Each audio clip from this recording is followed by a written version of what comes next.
Introduction to our analysis of the May 28th meeting. Here we come to one of two very important events regarding this topic. The other is the July 9th Rtvik Representative Appointment Directive. Srila Prabhupada arrived in Vrindavan the day after he said he would be leaving this world soon. Within days, most of the GBC members also came to Vrindavan. By May 28, 1977, at least 19 to 20 GBC men out of a total of approximately 22 at the time had gathered in Vrindavan. After the initial shock and horror of coming to terms that Srila Prabhupada would be leaving soon, there were a number of practical issues that the GBC wanted his final guidance on. The GBC met first among themselves and discussed what issues required the attention of His Divine Grace and what questions they needed to ask him and resolve before he departs. These GBC men came up with a handwritten list of questions to ask, which is displayed on the screen. Out of this list, only two questions, question number 3 and number 4 on the list, deal with the disciplic succession or initiations after Srila Prabhupada departs, which is, of course, the issue this presentation is concerned with. The first two questions on the list were in regard to the GBC. So, if the order of the questions and the order in which the questions were asked is of any indication, it would appear that the GBC were more concerned about learning how long the GBC members would remain in their position than they were about how initiations would go on. It was decided to send a small delegation to meet with His Divine Grace and ask these questions, with one of the members designated to write up a report that would document what his responses were to those questions. And that document is what the rest of the GBC would then get and understand what Srila Prabhupada's answers were. At least the following 5 men, GBC men, attended: Tamal Krishna Maharaj, Satsvarup Goswami, Bhagawan Prabhu, Kirtananda Swami, Rameshwar Maharaj, and the Veda base also mentions Bhavananda saying a few words, but the words are buried in the background noise, so I am not sure that it was him speaking or not. As noted, the GBC wrote down only 2 questions to ask regarding the topic of initiations, and those are questions number 3 and 4 on the list. With question number 3, the GBC wanted to know what the process would be for conducting initiations after he departs. Clearly, this question goes to the very heart of the issue. That is why this meeting and the actual understanding of what Srila Prabhupada said, what his answer really was, is so pivotal to this issue. Obviously, Srila Prabhupada's answer to this direct question would fully resolve this entire issue.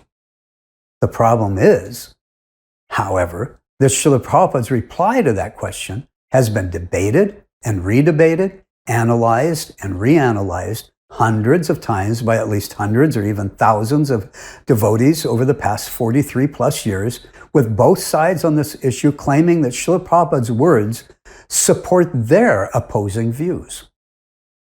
And the fact is, the way in which the questions were asked and answered, and some of the mistaken use of the words, it can be easily argued that Srila Prabhupada gave answers supporting both the Rtvik system and that these men would become regular gurus. But that wouldn't make sense. Before I go any further, I need to bring up here why, in this presentation, I have taken time to document that prior to this meeting, there is significant and credible evidence indicating that His Divine Grace had, in fact, discussed that he was considering appointing men to act as at the time he had called Rtvik Acharyas, who would continue to perform the initiation ceremonies on his behalf after he departs, where those who are initiated become disciples of His Divine Grace. The evidence shows that he had discussed this with Tamal Krishna, who was acting as Srila Prabhupada's personal secretary, Gauridas Pandit, who was both assisting Srila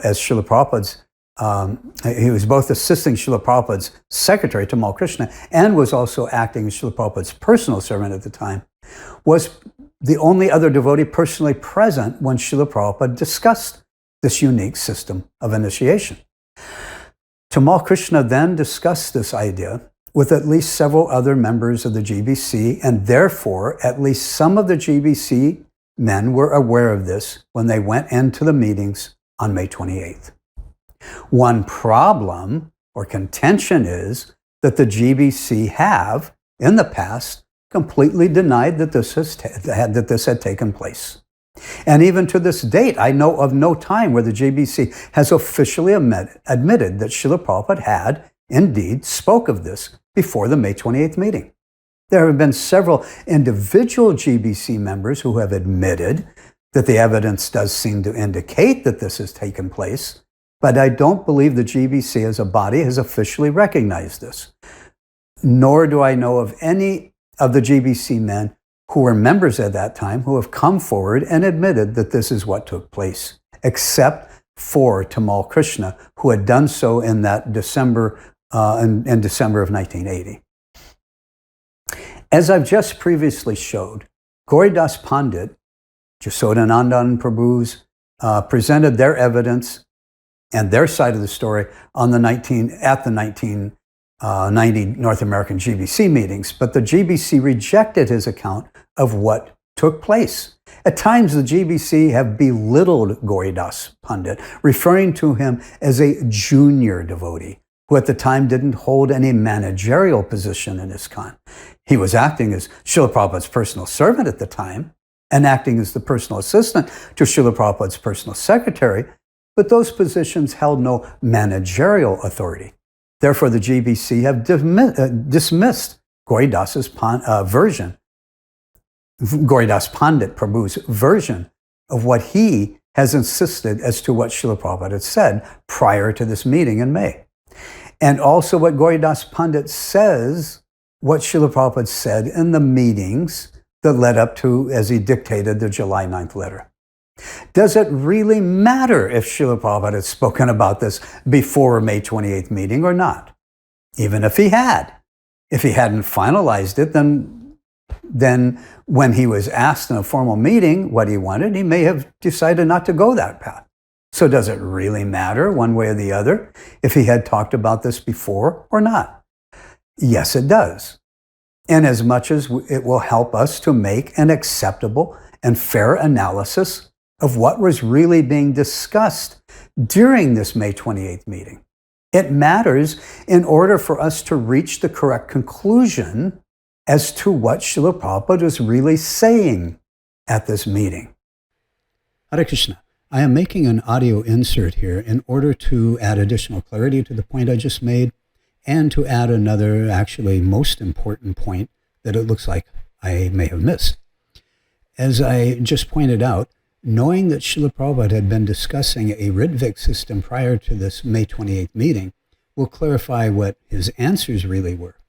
But I wanted to additionally emphasize that knowing this, first of all, allows us to understand what the GBC was really asking Srila Prabhupada that day. Understanding the real nature of the two and only just two questions that the GBC came up with to ask His Divine Grace regarding this most important topic is absolutely needed in order to more properly understand Srila Prabhupada's answers. And the evidence proves that the nature of those two questions was that the GBC were asking about the Rtviks system that Srila Prabhupada had just told Tamal just days earlier that he was planning to implement.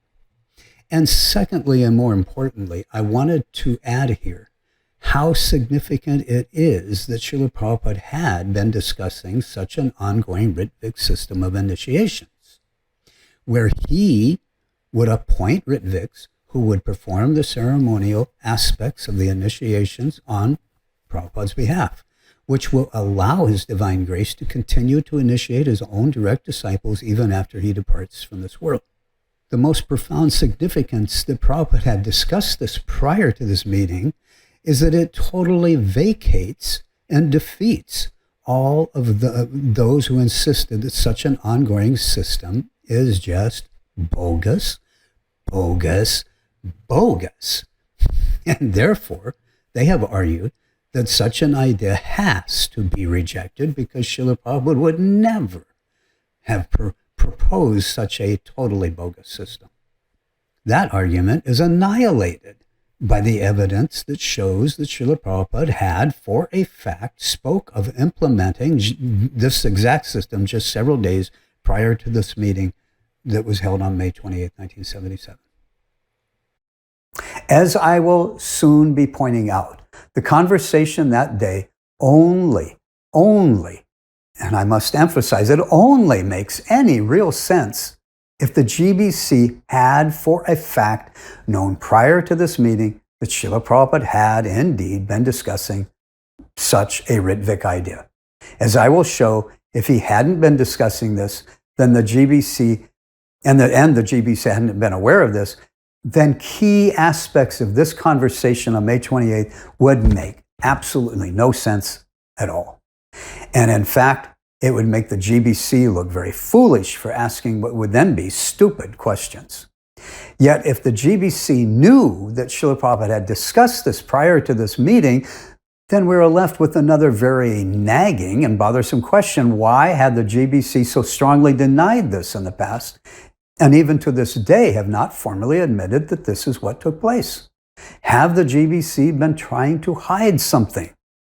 If this is what Srila Prabhupada had actually discussed, then at least some of the GBC knew this.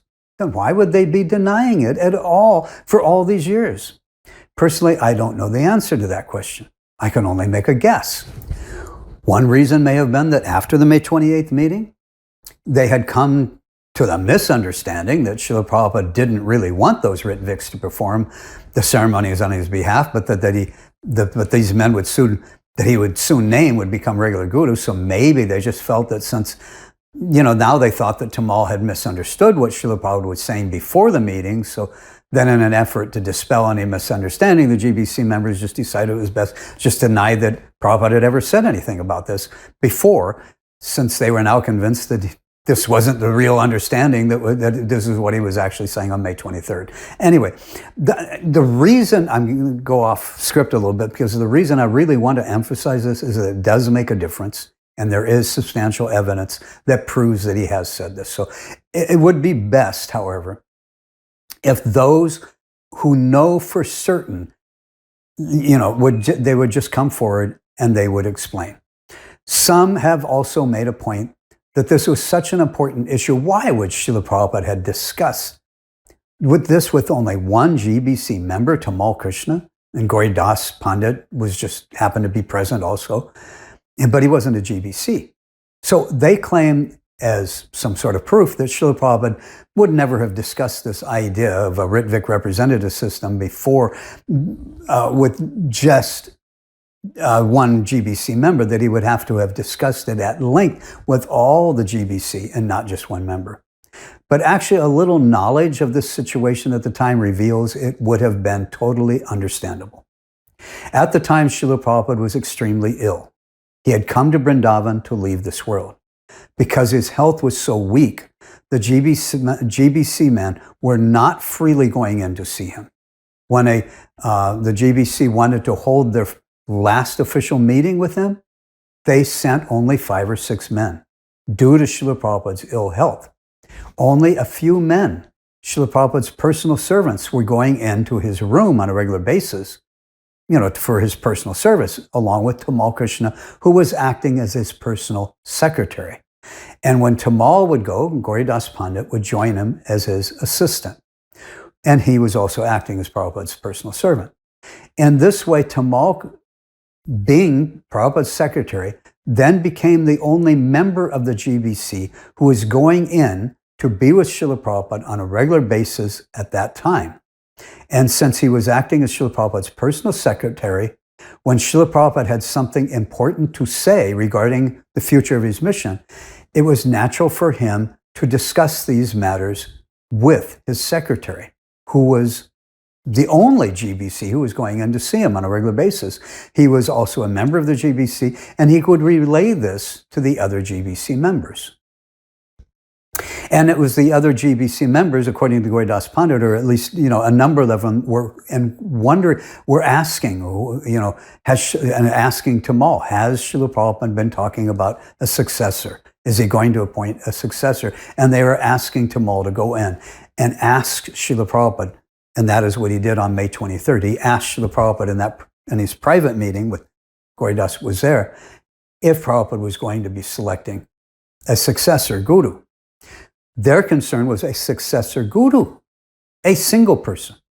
When we understand what the actual situation was at the time, then there was nothing unusual that Srila Prabhupada would have only been discussing this issue with Tamal at that time. He was the only person he was discussing any managerial issue, future managerial issues with at that time. Other than a few meetings he would have with a few others from time to time, Tamal was taking care of the important managerial matters for him. I have taken time to discuss this in the main body of the presentation because it is an important point that deserves the time and focus I am giving it. And to understand it, to really understand the situation and what was going on. My conclusion is that I accept Gauridas' claim that prior to this meeting, Srila Prabhupada had discussed selecting men who would act as Rtvik Acharyas, or Rtvik representatives who would initiate on his behalf, where he would remain the actual Diksha Guru after he leaves this world. During the May 28th meetings, and afterwards, the GBC were convinced that Srila Prabhupada didn't want them to initiate on his behalf after he leaves, that he wanted these men, these Rtviks, to become actual gurus. And therefore, they thought it would be best just to deny that he ever said these things so it wouldn't just create confusion. They weren't trying to defiantly change what Srila Prabhupada wanted, but enough time spent on this. Let's move on. Coming up are even more profound points to present. The most important and significant part of my analysis of this meeting concerns what I have been referring to as the key that unlocks what Srila Prabhupada was actually saying that day in relation to this Rtvik Guru issue. This key changes everything. Let's hear the actual recording first.